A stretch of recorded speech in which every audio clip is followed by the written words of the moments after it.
My beloved brothers and sisters, Meus amados irmãos e irmãs, minha esposa Wendy e eu nos alegramos por estar com vocês nesta manhã de domingo. Muitas coisas aconteceram desde nossa última conferência geral. Novos templos foram dedicados em Concepción, Chile, em Barranquilla, Colômbia e em Roma, Itália. Testemunhamos o Espírito ser derramado em abundância nesses eventos sagrados. Parabenizo as diversas mulheres e os homens que recentemente leram o livro de Mórmon e encontraram alegria e tesouros ocultos. Sinto-me inspirado por relatos contendo os milagres recebidos. Fico maravilhado com os rapazes de 11 anos de idade que agora, no ofício de diácono, servem dignamente o sacramento, todos os domingos. Eles vão ao templo juntamente com nossas moças de 11 anos de idade, que com entusiasmo agora aprendem e servem como abelhinhas. Tanto rapazes quanto moças estão compartilhando a verdade do Evangelho com clareza e convicção. Regozijo-me com crianças e jovens que ajudam a ensinar o Evangelho em seu lar e trabalham com seus pais para que o currículo centralizado no lar e apoiado pela igreja seja seguido. Recebemos esta foto de Blake, de 4 anos de idade, que em uma manhã de sábado pegou um livro da igreja e exclamou: "Preciso alimentar meu espírito."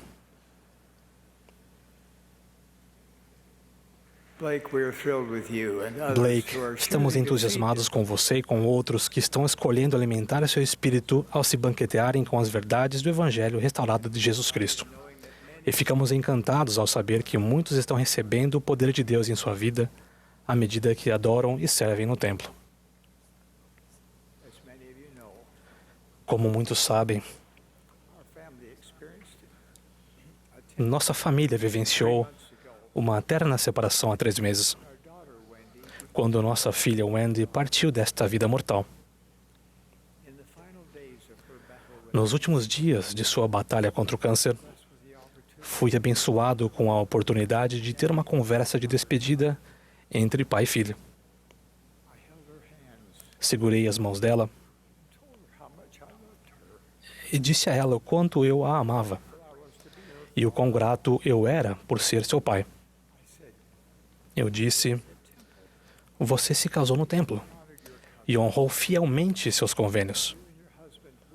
Você e seu marido receberam 7 filhos em seu lar e os criaram para que fossem discípulos devotados de Jesus Cristo, membros valorosos da igreja e bons cidadãos. E eles escolheram um cônjuge da mesma estirpe. Seu papai tem muito orgulho de você. Você me trouxe muita alegria." De modo sereno, ela respondeu: "Obrigada, papai."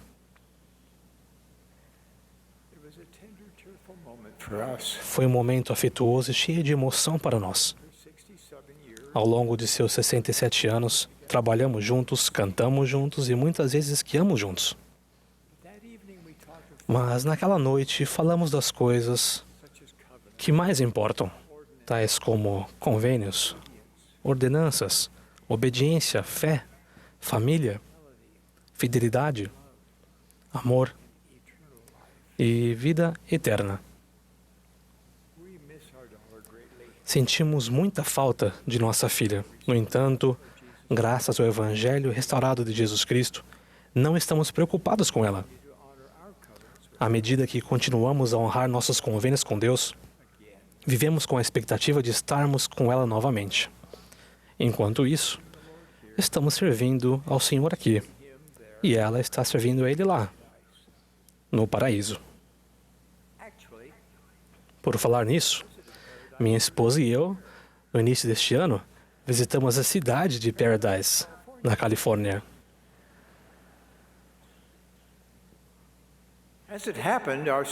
Na realidade, nossa visita se deu menos de 40 horas após nossa filha partir deste mundo. Nós, o Elder Kevin W. Pearson e sua esposa June, fomos fortalecidos pelos santos da Estaca Chico, Califórnia. Ficamos sabendo de sua grande fé, de sua administração e dos milagres que ocorreram, mesmo em meio às devastadoras perdas decorrentes do incêndio mais destruidor da história da Califórnia. Enquanto estávamos lá, conversamos bastante com um jovem policial chamado John, um dos muitos corajosos socorristas. Ele relembrou a densa escuridão que pairou na cidade de Paradise no dia 8 de novembro de 2018. Enquanto chamas e brasas se alastravam pela cidade, devastando propriedades e posses como um flagelo, nada deixando a não ser pilhas de cinzas e chaminés com os tijolos à vista. Por 15 horas, John dirigiu em meio a uma escuridão intransponível, tracejada com os dardos das ameaçadoras brasas, à medida que ele ajudava cada pessoa e família a escapar em segurança. Tudo isso com o risco de perder a própria vida. Contudo, durante essa extenuante provação, o que mais atemorizou John foi sua preocupante pergunta: onde está a minha família? Após longas e terríveis horas de angústia, ele finalmente ficou sabendo que eles haviam escapado em segurança. O relato da preocupação de John com sua família me inspirou a falar hoje àqueles que, quando o fim de sua vida mortal se aproximar, podem perguntar: onde está minha família? No dia futuro em que completarão sua experiência mortal e entrarão no mundo espiritual, vocês se depararão com esta pungente pergunta: onde está minha família? Jesus Cristo nos ensina o caminho para que voltemos ao nosso lar eterno. Ele entende o plano de progresso eterno de nosso Pai Celestial mais do que qualquer um de nós. Afinal de contas, Ele é a pedra angular de tudo isso. Ele é nosso Redentor, nosso médico e nosso Salvador. Desde que Adão e Eva foram expulsos do Jardim do Éden, Jesus, o Cristo, estende seu poderoso braço para ajudar a todos os que decidem segui-lo.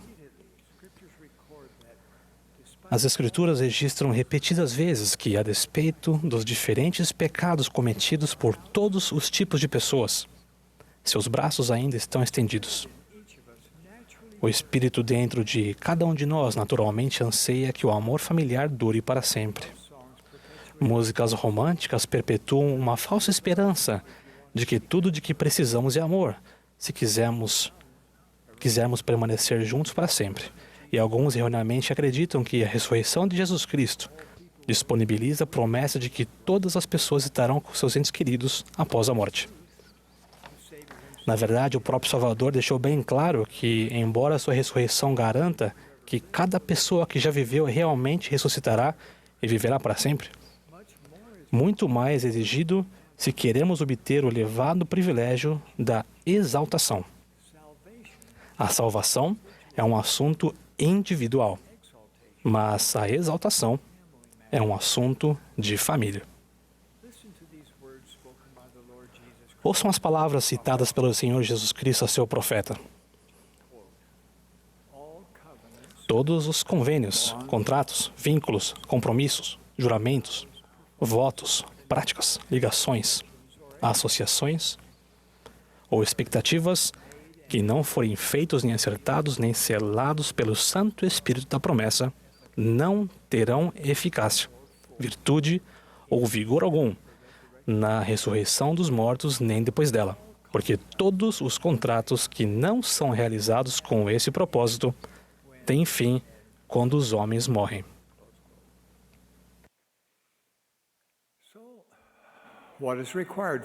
Então, o que é exigido para que uma família seja exaltada para sempre? Qualificamos-nos para esse privilégio ao fazermos convênios com Deus, cumprirmos esses convênios e recebermos as ordenanças essenciais. Isso continua válido desde o início dos tempos. Adão e Eva, Noé e sua esposa, Abraão e Sara, Leí e Saria e todos os outros dedicados discípulos de Jesus Cristo, desde que o mundo foi criado, fizeram os mesmos convênios com Deus. Eles receberam as mesmas ordenanças que nós, como membros da Igreja Restaurada do Senhor atualmente, recebemos por meio do batismo e no templo. O Salvador convida todas as pessoas a seguirem nas águas do batismo e, no momento apropriado, a fazerem convênios adicionais com Deus no templo, receberem outras ordenanças essenciais e serem fiéis a elas. Todas essas coisas são exigidas se queremos ser exaltados com nossa família e com Deus para sempre. A angústia de meu coração se deve ao fato de que muitas pessoas a quem amo, admiro e respeito rejeitam o seu convite. Eles ignoram a súplica de Jesus Cristo quando ele faz o convite: vem e segue-me. Eu entendo o motivo de Deus chorar. Também choro por alguns amigos e parentes. Eles são homens e mulheres maravilhosos, devotados à sua família e às responsabilidades cívicas. Eles dedicam seu tempo, sua energia e seus recursos de modo generoso. E o mundo é melhor por causa de seus esforços. Mas eles escolheram não fazer convênios com Deus. Eles ainda não receberam as ordenanças que os exaltará com sua família e que os unirá para sempre. Como eu gostaria de me reunir a essas pessoas e de convidá-las a pensar seriamente nas capacitadoras leis do Senhor. Já me perguntei o que eu poderia dizer para elas sentirem o quanto o Salvador os ama, para que soubessem o quanto eu os amo, e para que reconhecessem como mulheres e homens que cumprem os convênios podem receber a plenitude da alegria. Eles precisam entender que, embora haja um local para eles no futuro, com homens e mulheres maravilhosos que também escolheram não fazer convênios com Deus, esse não é o local onde as famílias estarão reunidas e terão o privilégio de viver e de progredir para sempre. Esse não é o reino onde vivenciarão a plenitude da alegria, do progresso e da felicidade sem fim. Essas bênçãos supremas podem ser recebidas somente por vivermos em um reino celestial exaltado com Deus, nosso Pai eterno, com seu Filho Jesus Cristo e com nossos maravilhosos, dignos e qualificados familiares. Aos meus amigos relutantes, sinto que devo dizer o seguinte: nessa vida, vocês nunca se contentaram em ser o segundo melhor. Em nenhuma situação. Contudo, se resistem a aceitar plenamente o Evangelho restaurado de Jesus Cristo, vocês estão escolhendo contentar-se em ser o segundo melhor. O Salvador disse: na casa de meu Pai há muitas moradas. No entanto, ao escolherem não fazer convênios com Deus, vocês estarão se estabelecendo abaixo do teto mais precário por toda a eternidade. Também faria uma súplica a meus amigos relutantes, dizendo: abram seu coração a Deus. Perguntem a Ele se essas coisas são verdadeiras. Encontrem tempo para estudar suas palavras, realmente as estudem.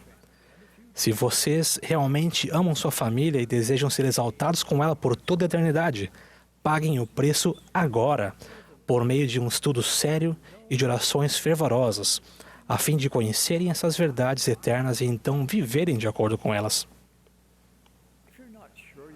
Se nem mesmo têm certeza de que acreditam em Deus, comecem por aí. Entendam que com a falta de experiências com Deus, podemos duvidar de sua existência. Então, coloquem-se em uma posição para que comecem a ter experiências com Ele. Humilhem-se. Orem para que sejam capazes de ver a mão de Deus em sua vida e no mundo ao seu redor. Peçam a Ele que os digam se Ele realmente existe, se Ele os conhece. Perguntem a Ele como Ele se sente sobre vocês. Então, escutem. Um querido amigo meu tinha pouquíssimas experiências com Deus. No entanto, ele ansiava estar com sua falecida esposa. Então, ele me pediu que eu ajudasse. Incentivei-o a conversar com nossos missionários para que ele entendesse a doutrina de Cristo e aprendesse sobre os convênios, as ordenanças e as bênçãos do Evangelho. E ele o fez. Mas ele sentia que, para aceitar o caminho que eles recomendaram, seria necessário fazer muitas mudanças em sua vida. Ele disse: esses mandamentos e convênios são muito difíceis para mim. Além disso, não há como eu pagar o dízimo e não tenho tempo para servir na igreja. Ele então me disse: quando eu morrer, por favor, faça o trabalho do templo necessário por mim e por minha esposa para fiquemos juntos novamente.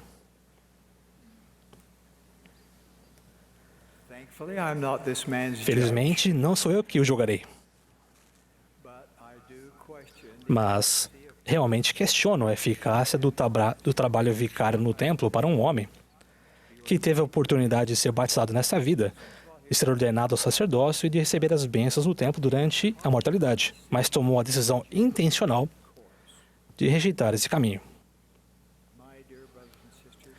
Meus queridos irmãos e irmãs, Jesus Cristo nos convida a trilhar o caminho do convênio para que voltemos ao lar de nossos pais celestiais e que estejamos com nossos entes queridos.